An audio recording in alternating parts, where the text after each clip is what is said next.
ሰላም፣ ይህ ስለ ድሆች ጩኸት ፕሮግራም ነው። በኤልሻዳይ ቴሌቪዥን ኔትወርክ ጊዜ ስለሰጣችሁን እናመሰግናለን። የ1000 ኪሎ ሜትሮች ጉዞ ከአንድ እርምጃ ይጀምራል እንደተባለ በአብሮነት ቅኝት አብረን እንጓዛለን። ሕይወትን በመቁረስ ክርስቶስን መግለጥ አለ። መልካም ቆይታ። ያው እኔም በጣም የምወደው ክፍል ነው ይሄ ክፍል። ከሙሉ ፊልጵስዩስ ምዕራፍ 2ን ለመመልከት ብንሞክር እዚህ ጋር አሁን ጢሞቴዎስ ሁለተኛ ምሳሌ ነው። ሶስተኛ ምሳሌ ደግሞ አፍሮዲጦን ይነሳል። ምዕራፍ 3 ላይ ከቁጥር 4 ጀምሮ ደግሞ እስከ 14 ባለው እስከ 11 ባለው ክፍል ደግሞ ራሱን ደግሞ ያነሳል እንደ ምሳሌና ከነዚህ አሁን 2 3 4ኛ ላይ ከተቀመጡት ምሳሌዎች በፊት ደግሞ ኢየሱስ ደግሞ አለና ምዕራፍ 2 ከቁጥር 1 እስከ 11 የክርስቶስ ኢየሱስን ምሳሌነት ጳውሎስ ፊልጵስዩስ ምዕራፍ 2 ላይ ሲያነሳ እንመለከታለንና እንግዲህ አሁን አንዱ ምሳሌነትን ሲያነሳ በጢሞቴዎስ ውስጥ ያየው ነገር ላይ ነው ትኩረት የሰጠው። አሁን አንተ ያብራራኸው ነገር ጳውሎስ መምሰል አለባችሁ መከተል አለባችሁ ብሎ በጣም የታመኑ ሰዎችን ነው የሚያነሳው፣ ራሱ ኢየሱስ ክርስቶስን እዚህ ጋር ጨምሮ ማለት ነው።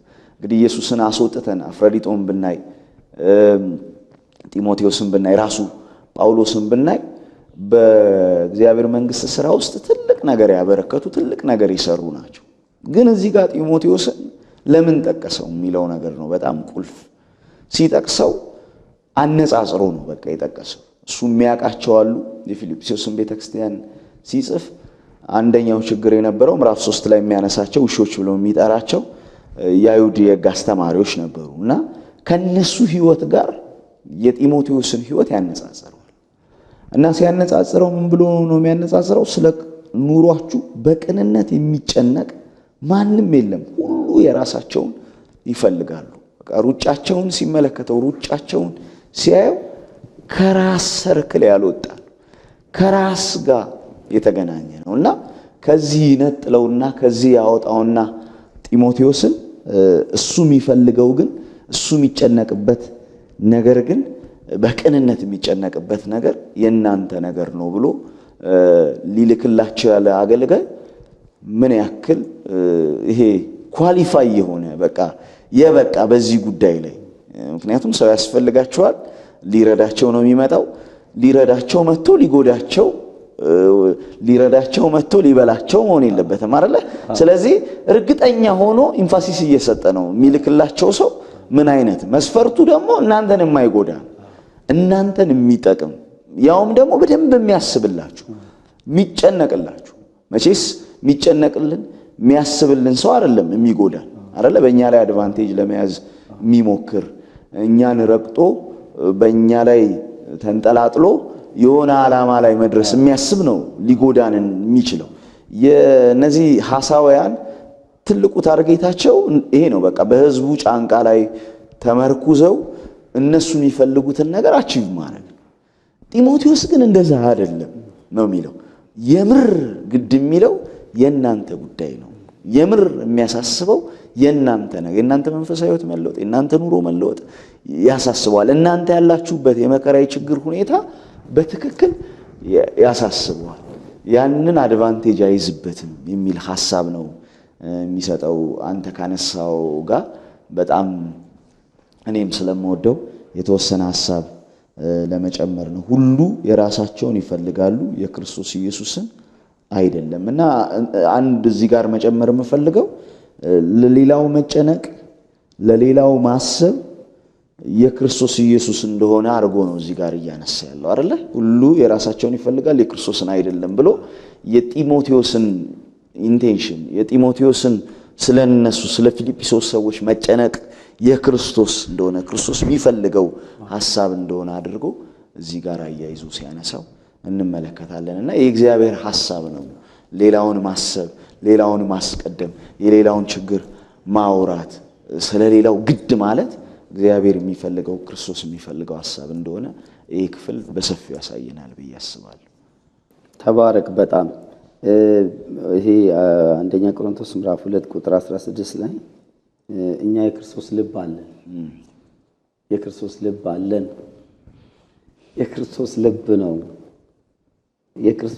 እንግዲህ ወደ ክርስቶስ ወደዛ ልብ ወደዛ መልክ ወደዛ ሐሳብ ወደዛ ህይወት እየተለወጥን የምንሄደው የሚጠበቅብን እሱ ነው የሚጠበቅብን እሱ ከሆነ የክርስቶስ ልብ አለን ካልን የክርስቶስ ኢየሱስን እስክናንጸባረቅ ድረስ ነው የሚጠበቅብን ማለት ነው ስለዚህ የልጅን መልክ እስክንመስል ድረስ የሚጠበቅብን የእድገት አቅጣጫ ሮሜ 8:29 ላይ እንዳለው ያን መልክ ምን መስለው ሐሳቡን መምሰል አመለካከቱን መምሰል ኢየሱስ አስተምሮቱን መምሰል የህይወቱን ስርዓትና ኢየሱስ በዚህች ምድር ላይ ሰው ሲኖር እንዴት መኖር እንዳለበት ኢየሱስ ያስቀመጠውን መርሆን ሎጂኩን ዕውቀቱን እውነታውን ወደዛ ልብ ጋር ደርሶ መኖርን የሚጠይቅ ነው ይሄን ነው የሚያሳየው አንተ ባልከው እውነት ላይ በእውነት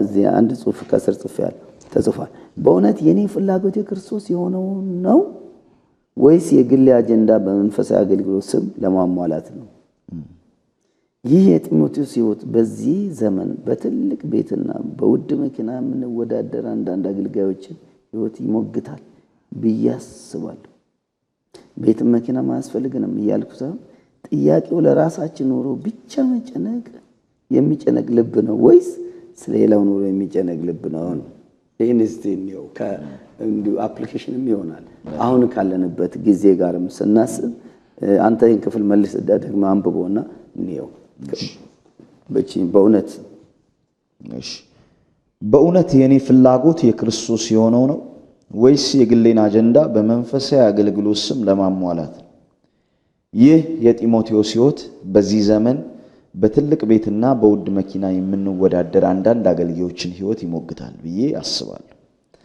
ቤትም መኪና ማያስፈልግም እያልኩኝ ሳይሆን ጥያቄው ለራሳችሁ ኑሮ ብቻ የሚጨነቅ ልብ ነው ወይስ ስለሌላው ኑሮ የሚጨነቅ ልብ ነው ያለን የሚለው ነው በቃ ማለት ይሄ እኔ አሁን እዚህ ጋር የሚያነሳው የጢሞቴዎስን ሕይወት ምሳሌነት ጳውሎስ ሲያነሳ የአገልግሎት ዋልክ አድርጎ እያስቀመጠው ያለ ይመስለኛል በቃ ይሄ ነው በቃ አገልግሎት ከራስ አልፎ ለሌላው መኖር ከራስ አልፎ ለሌላው መቆረስ በቃ ከራስ መውጣት ሌላውን ማገልገል ነው አይደለ ራሱ እኮ ትርጉሙም ሌላም የተለየ እኮ ፍቺ ራሱ የለው ሌላውን ማገልገል ማለት ነውና በተለይ ደግሞ በዚህ ዘመን አንተም እንዳነሳኸው የምንፎካከርበት የምንወዳደርባቸው ነገሮች እግዚአብሔር ሲመለከታቸው እግዚአብሔር ሲያያቸው ዓለም ዋና ነገር አርጋ የምትፎካከርባቸው ነገሮች ስለሆኑ በደንብ አገልጋዮች ራሳችንን ማየት ራሳችንን መፈተሽ አለብን ብያስባለሁ ይሄ የጢሞቴዎስ ኑሮ ይሄ ጳውሎስ ለጢሞቴዎስ የሰጠው ምስክርነት ቆም ብለን አገልግሎታችን እንድናይ ቆም ብለን አገልግሎታችን እንድንመለከት በደንብ አድርጎ ይሞግተናል ሰው አገልጋይ ለመሆን ሲያስብ መነሻው ማድረግ ያለበት ይሄንን ነው ብያስባለሁ ለሌላው መጨነቅ ከራስ መውጣት የሚለው ሐሳብ ነውና ለመጨመር ብዬ ነው እሱ ላይ አንተም ሐሳብ ካለ እስቲ ያብራራው የግል አጀንዳን በመንፈሳዊ አገልግሎት ስም ማሟላት የሚላስ ማሟላት ነው ይሄ ጥያቄ ነው መቼስ መፍረድ አይደለም እያንዳንዳችንን ልብና የሰውን መንፈስ የሚመዝን ሞቲቭን የሚመዝን እግዚአብሔር ብቻ ነው ልብና ኩላሊት የሚመረምር እሱ ነው ግን እኔ ሆነን ማለት አንድ ነገር እኔ ሆነን ሰዎች ማለት ምን ጋር ያለው አቋሚ ምን ጋር ነው በኔ የእውነት የኔ ፍላጎት የክርስቶስ የሆነው ነው ሌሎች የክርስቶስን ኢየሱስን አይደለም የራሳቸውን ይፈልጋሉ የክርስቶስ ኢየሱስን አይደለም ጢሞቴዎስ ብቻ ነው የክርስቶስ ኢየሱስን የሚፈልገው አለ ስለዚህ በኔ የኔ ፍላጎት የክርስቶስ የሆነው ነው ወይስ የግሌን አጀንዳ በመንፈሳዊ አገልግሎት ስም ማሟላት አንድ ነገር በመንፈሳዊ ነገር ከተሸፈነ ከባድ መንፈሳዊ ነገር ሽፋን ካለበት መንፈሳዊ ነገር ሽፋን ነው ብዙ ጊዜ እውነታ የሚመስለው አንድ የተደበቀ ነገር የተጠበቀ አስተሳሰብ የተደበቀ ፍላጎት የተደበቀ በቅንነት ያልሆነ አሁን እዚህ ጢሞቴዎስ በቅንነት አልሄድም ቅንነት ያልሆነ ነገር ግን በመንፈሳዊ ነገር ተሸፍኖ ከሆነ ከባድ ነገሮች አሁን ብዙ የሚጎዱን በመንፈሳዊ ነገር ስለሚሸፈኑ ነው። ከላይ ልባሱ መንፈሳዊ ነው፣ ቃሉ መንፈሳዊ ነው፣ ንግግሩ መንፈሳዊ ነው፣ ቀለሙ መንፈሳዊ ነው። ግን ከልብ ግን የአቋም ለውጥ ክርስትና ይጠይቃል። ፈርሶ መገንባት ይጠይቃል። አቋም ነው ለውጥ ነው። ቅድም ቆላስይስን ስናነሳ እንግዲህ በቦሌ አማኑኤል በዚህ ክረምት ላይ አንተ ምን ሁለታችን አንድ ላይ ልናስተምር የተዘጋጀን እያሰብን አዲሱን ሰው ኑሮ አዲሱን ሰው ህይወት አዲሱን የሚገልጸው ሁሉ አዲስ ቅድም አዲሱን አንድ ነገር አሮጌው ነገር ፈርሶ አዲስ የህይወት አቋም የሚጠይቅ ነው ክርስትና። በጣም ይሄ በሌሎቹ አልታየም፣ በጢሞቴዎስ ታይቷል። ስለዚህ ይሄ የጢሞቴዎስ ህይወት በዚህ ዘመን እና በዚህ ዘመን ያሉ አገልጋዮችን ይሞግተናል። የሚሞግተን ምንድነው? በቤት በውድ መኪና የምንወዳደር አንዳንድ አገልጋዮች ህይወት ይሞግታል ብዬ አስባለሁ። በጣም የሚያሳስበው ምንድነው? ከራስ ይሄኛውን ሁሉ ነገር እኮ አስፈላጊ ነገር ነው። ስለ ኑሮ ሳይሆን ጥያቄው ለራስ ኑሮ ብቻ የሚጨነቅ ልብ ኖሮት ወይስ ስለሌላው የሚጨነቅ ልብ አለመኖር ማሰብ ይሄን ነው የሚታየው። እንደ ቀላል በሆኑ ምሳሌዎች እንደ ማንሳት ብችል ባልንጀራዬ ቀዳዳ ጫማ አድርጎ ክረምት ላይ ውሃ እንደዚህ የሚያስገባ መስኮት ያለው ጫማ አድርጎ እኔ 5-6 ጫማ ማች አድርጌ ማረገው 7 ጫማ 5 ጫማ እያየሁት የሱ ችግር ማያስደነግጠኝ ከሆነ ወይስ እኔ ማድረግ ማልችል ከሆነ ወንድሜ ጫማ የለውም ጫማው እንዲሆናል ብዬ ጫማ ሊገዛለት የሚችል ሰው ጋር ማውራት ማልችል ከሆነ የሱን ችግር ማለመለከት ከሆነ እሱ ጋር ነው አሁን። ስለዚህ ለራስ ጥቅም ብቻ ክርስትና ለራስ እኮ ያስፈልገናል፣ መኖር አለብን። አንዳንድ ጊዜም ደግሞ እንደዚህ ስንል ጥሩ ሸሚዝ እኮ ስለብስ እንደዚህ ብለን የተገለበጠ ሸሚዝ ምናምን ጨርቁስ ብለን መኖር መንፈሳዊነት አድርጎ ሰዎች የሚያስቡትን ሐሳብ በመከተል አይደለም። ሰዎች መኖር አለባቸው። ግን በአስተሳሰብ ደረጃ ግን ለሌላው ሰው እየኖርኩ ነው የምኖረው። ይሄ አገልጋይ መሆን ያስፈልገውም። ለዚህ ሰው የተባለው ሰው ለሌላው ሰው እንዲኖር እግዚአብሔር የፈጠረው አካል እንደሆነ ማሰብ አለበት። ሰው የሚኖርበትን የህይወት ስርዓት ነው ክርስቶስ ይዞ የመጣው። በጣም ህይወት እንዴት ነው? አሁን መንገድ ላይ ስንል ህይወት እንዴት ነው ይላል። ህይወት እንዴት ነው ማለት ክርስቶስ ባንተ እንዴት ነው ማለት ነው። ህይወት ክርስቶስ ነው። ያ ማለት ህይወት ማለት የክርስቶስን ሐሳብ እየኖርክ ነው ወይ? ከቅድስና አንፃር፣ ከማካፈል አንፃር፣ ሌላው ሰው ከመጨነቅ አንፃር፣ ከርህራሄ አንፃር፣ ከትህትና አንፃር፣ ከቅንነት አንፃር፣ ከንጽህና ከብዙ ነገር አንፃር ህይወት እንዴት ነው ስል የክርስቶስ መልክ ባንተ ውስጥ እንዴት ነው? የክርስቶስ ምላሽ ባንተ ውስጥ በእኔ ውስጥ ምንድነው የሚል ጥያቄ ነው። በጣም ስለዚህ ይሄን ማንሳትን የሚጠይቅ ነገር ነው። ተጨማሪ ሐሳብ ካለ መቀጠል። አንድ ኢየሱስ ክርስቶስም እኮ አንድ ምሳሌ ያነሳል አይደለ? ሉቃስ ወንጌል ምዕራፍ 12 ከ13 እስከ 21 አንድ ሰው ከጠየቀው ጥያቄ ተነስቶ ወንድሙን ርስት እንዲያካፍል ኢየሱስ ጣልቃ እንዲገባ ኢየሱስ ክርስቶስን ጠይቆት ለዛ ሰው ርስትና አካፋይ ማንም አድርጎ እንዳልሾመው ኢየሱስ ክርስቶስ ከመለሰ በኋላ የሰው ሕይወት በገንዘቡ ብዛት አይደለምና ከመጎምጀት ተጠበቁ ካላቸው በኋላ አንድ ምሳሌ ነገራቸው አይደለ? የዛን የባለጠጋ ሰው ታሪክ ምሳሌ ሲነግራቸው እንመለከታለንና በዛ ምሳሌ ላይ የመጀመሪያዎቹ ምሳሌ የጀመረባቸው ቁጥሮች ላይ ስትመለከት ሁሉ ነገር ከራሱ አቅጣጫ ብቻ ነው የሚያጠነጥን። በቃ እኔ ነው ጎተራዬን እንዲያርጌ አሰፋዋለሁ። ነፍሴ ሆይ ብይ ጠጪ እረፊ። በቃ ከራስ ጋር የተገናኘ ነገር ነውና እያቀደም እያሰበም ያለውና ሲዘጋው ኢየሱስ ክርስቶስ ምሳሌውን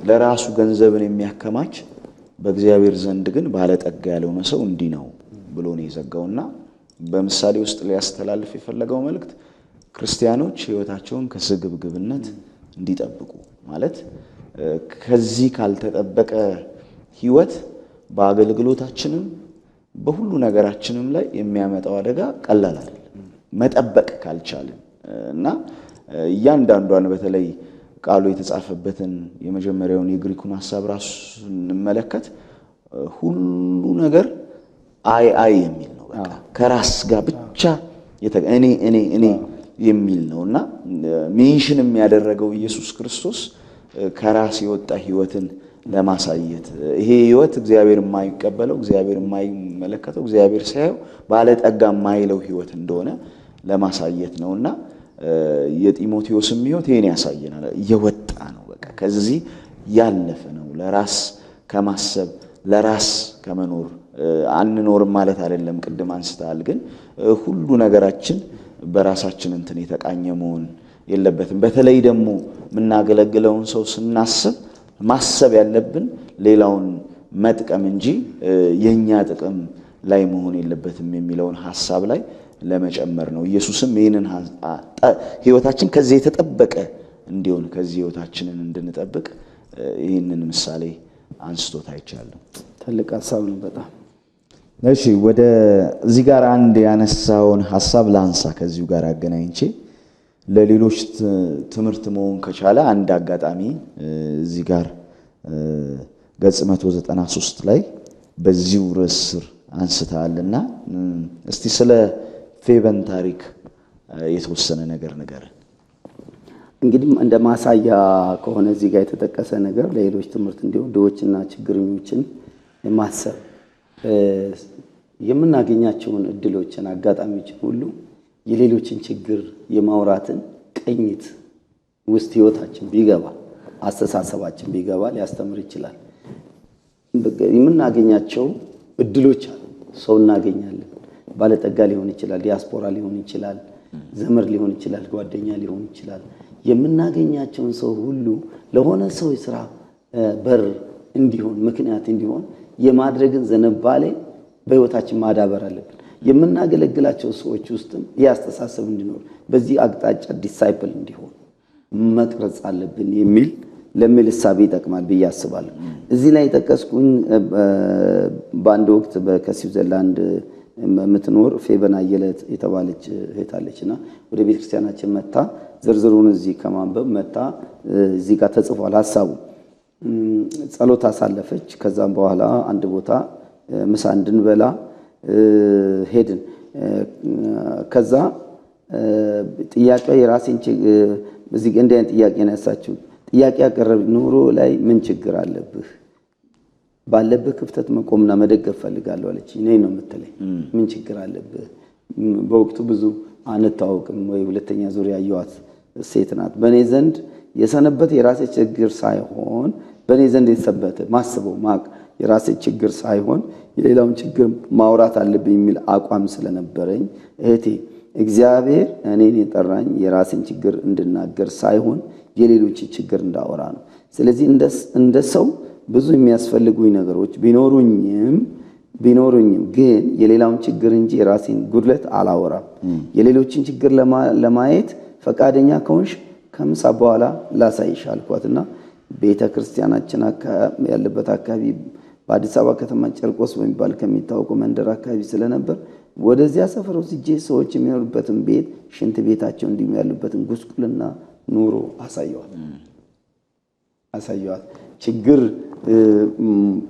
ነው የጠየቀችኝ። እኔን ችግር ስጠይቀኝ ሳይ እስቲ የሌላ ሰው ችግር አሳየሽ በየስላት ወዲያውኑ ከዚህ አካባቢ አውጣኝ፣ እንዴት በዚህ ስፍራ መኖር ሰው ይችላል ብላ ከሽታውና ከችግሩ አስከፊነት የተነሳ ማስመለጥ ጀመራት። ካሜራ ይዛ ነበር የምታስመልሰው ሁሉ እየቀረጽኳት የሷን ካሜራ ተቀብዬ ቀረጽኩ እና አውጣኝ ምትንሽ ማየት አልቻለችም።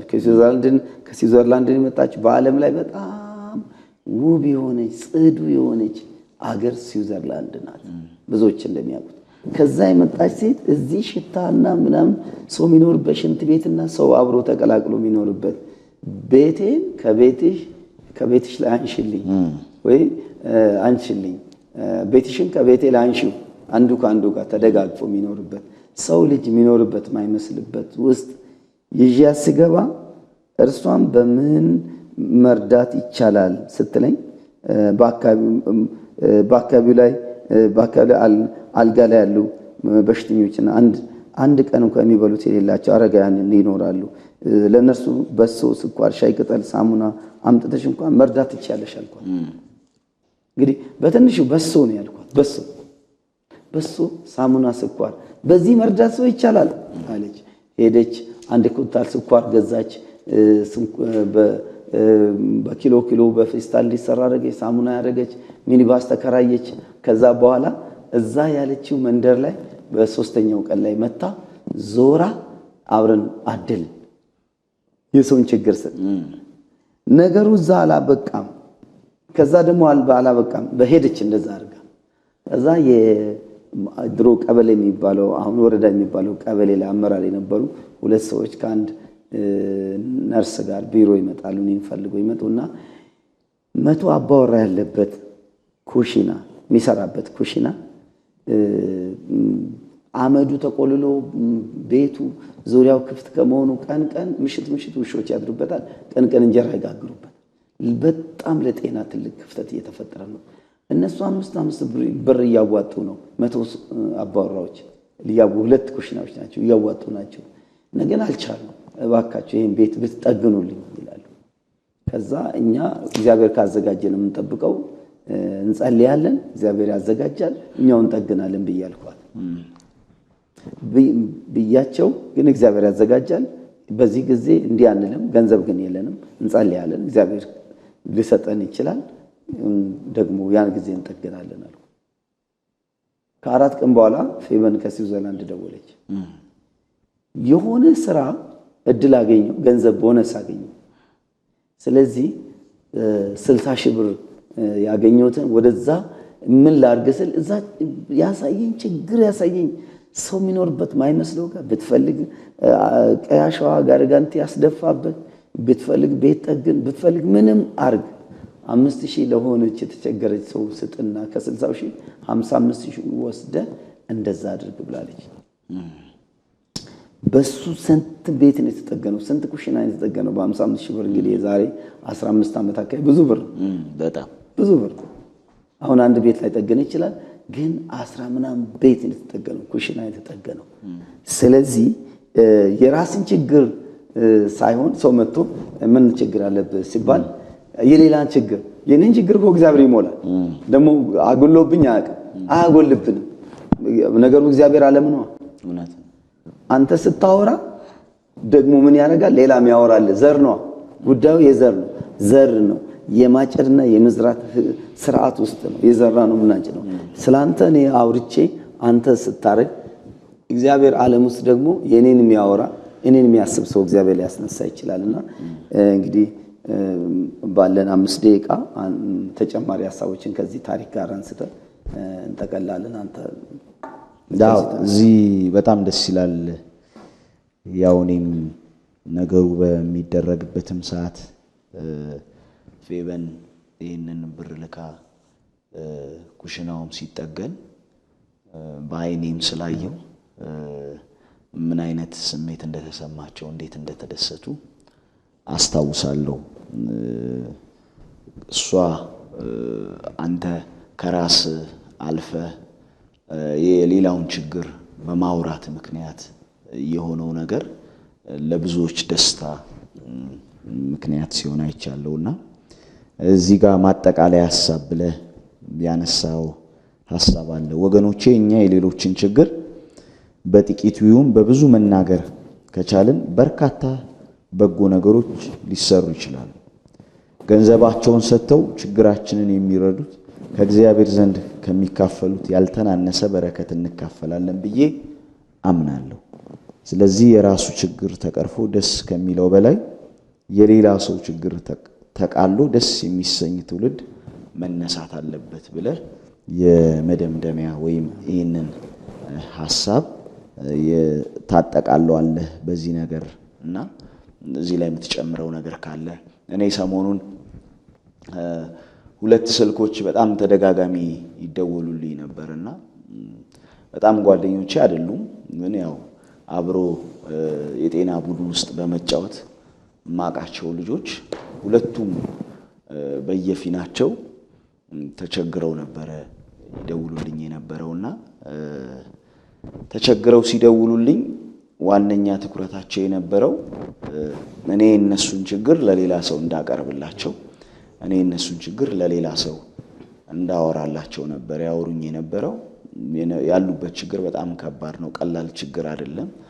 ቤተሰቦቻቸውን ማብላት፣ ልጆቻቸውን ማስተማር የማይችሉበት ደረጃ ደርሰው ነው። ሁለቱም በተለያየ አቅጣጫ ነበረ ደጋግሞ ይደውሉልኝ የነበረውና ከዛ ከደውሉልኝ በኋላ አንድ ነገር አስብ ነበር አሁን ከምናወራውም ነገር አንፃርና እኔ ስለ ራሴ ችግር እነሱ አውራልን ብለው ያሉት ሰው ጋር ሄጄ አላቅም፣ አውርቼም አላቅም ችግሬን። ግን ስለ እነሱ ችግር እንደሚሄድ ሳስበው ኮንፊደንት ሆኜ ነው እንደሚሄድ ሳስብ የነበረውና ምክንያቱም የማወራውን የኔን ችግር አይደለምና አይተ ከሆነ ብዙ ጊዜ የራሳችንን ችግር በጣም ቸግሮን አንዳንድ ጊዜ ለሰዎች ለማውራት ስንል በጣም ተሸማቀን በጣም እያፈርን በቃ ቃሉን ሁሉ መጀመሪያ ተለማምደ ነው ምንድነው ማለት ያለብኝ ብለን እንሄዳለንና ስለሌላ ሰው ግን ለማውራት የምንሄድ ከሆነ እንደዚህ አይነት ስሜት አይደለም የሚሰማንና ከራስ ያለፈ ጥያቄ ይዞ መሄድ በራሱ የሚሰጠው ኮንፊደንስ አለና በዚህ ውስጥ ነው አሁን አንዱ እንደማጠቃለያ ምን የገባኝና የተረዳሁት የራሳችንን ችግር ስናወራ ከምን ሸማቀቀው መሸማቀቅ ወይም ከምናፍረው ፍረት በላይ በጣም ደስታ የሚሰጥ ነገር ኮንፊደንት ሆነን እንድናወራ የሚያደርገን ነገር የሌላውን ችግር ማውራት የሚለው ሐሳብ ነውና አንተም ከዚህ ጋር ካነሳው ሐሳብ አንፃር የማጠቃለያ ሐሳብ ስጠንና እንጨርስ። እግዚአብሔር ይመስገን። እንግዲህ ጳውሎስ በነበረበት ጢሞቴዎስ በነበረበት ሰዓት ላይ የራሳቸው የሚፈልጉ የክርስቶስን የማይፈልጉ ሰዎች ካሉ በዚህ በመጨረሻው ዘመንስ ወደ ዘመን ፍጽምት እየመጣን ባለንበት ጊዜስ የባሰ እንደሚሆን እናስባለን። ስለዚህ ገንዘባቸውን ሰጥቶ ችግረኞችን የሚረዱ ከእግዚአብሔር ዘንድ ከሚካፈሉት ያልተናነሰ በረከት አይደል? ድሃን ማሰብ፣ ችግረኛ መስጠት፣ ገንዘብ ማካፈል በረከት ነው መጽሐፍ ቅዱስ የሚናገረው። እነኚህ ወገኖች ይትገቡ የበጅ ስራ ሁሉ ይባረክ ዘንድ። ስለዚህ ገንዘብ የሰጠ ሰው በረከት ገንዘብ እንዲሰጥ ድልድይ የሆነ ሰው በረከትም ምንም ይተናነሱ አይደለም። እንግዲህ በሁሉም አቅጣጫ የትውልድ ሸክም ኃላፊነት አለብን የምንል ሰው በዚህ ዘመን ምን አይነት ትውልድ መነሳትና መቀጠል እንዳለበት ከተረዳን የሌላውን ችግር የሚናገርና የሚያሳይ ትውልድ መሆን አለበት። የሌላውን ችግር እንደ አገልጋይም እንደዚህ አይነት ትውልድ ማስነሳት አለብን። ተመልካቾቻችንም በዚህ ነው ህይወታችን መቀኘት ያለበት። ጎረቤቶቻችን ተቸገረዋል፣ ጓደኞቻችን ተቸገረዋል፣ ቤተክርስቲያኖች ተቸገረዋል፣ ልብስ ያጣዋል፣ ምግብ ያጣዋል፣ ስራቱ ተቸገረዋል። የምናገኛቸውን ሰዎች ስናገኝ ለኛ ግብአትና ለኛ ኑሮ ከማሰብ ይልቅ ለኛ ጥሩ ሰው አገኘው ባለጠጋ አገኘው እንዲያገኘው ከማለት ይልቅ ሌሎች የተቸገሩ ሰዎች ማሳየት እንዳስተሳሰብ ቢሆን ብዙ ትውልድ ደግሞ ሳይሸማቀቅ ሊኖር ይችላል፣ በሞገስ ሊኖር ይችላል። እግዚአብሔር ደግሞ ይሄን እግዚአብሔርን ጦርነት ሲዋጋ እግዚአብሔር የታመነ ቤት ደግሞ ይሰራልናል። መንገዱ እሱ ነው። ሌላውን ስናገለግል እግዚአብሔር የሚያገለግሉ ሰዎችን ያስነሳልና ስለዚህ የሌላውን ችግር መናገር አለብን፣ ማሳየት አለብን። ለሌላው ችግር ድልድይ መሆን አለብን። ሌላውን ችግር ማስቀደም አለብን። የኛን ክፍተት ከማውራት ሌላውን ክፍተት ማውራት አለብን። ደግሞ በዚህ እግረ መንገዳችን ደግሞ እኛ የሌላውን ክፍተት ስናወራ ሌሎችም ስለኛ ክፍተት ማውራት አለባቸው። እንደዚህ ነው አይደል? ነገሩ እንደዛ መሆን አለበት። አንዱን ክፍተት ማውራት አለበት።